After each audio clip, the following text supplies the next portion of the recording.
time for rest. Let's go. Just give me a minute, please. Alex, make it. He'd have called the police. Could already be looking for us. You heard the shots, Alison. He's dead.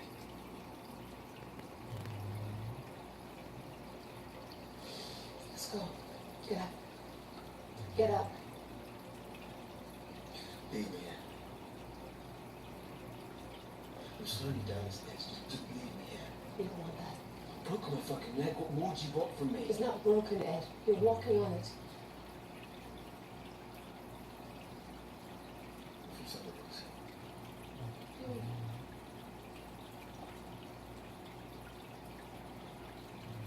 Maybe we should have asked me that. India, please. Jesus. Why should we do that? Why in Scotland did she clearly tells us to move here? I don't know, Ed. I don't know. You tell me. Maybe she was kidnapped. I mean, look at her. She's still in the school uniform. She was probably stashed from the outside the school gates. Kidnappers, they usually do all the ransom, don't they?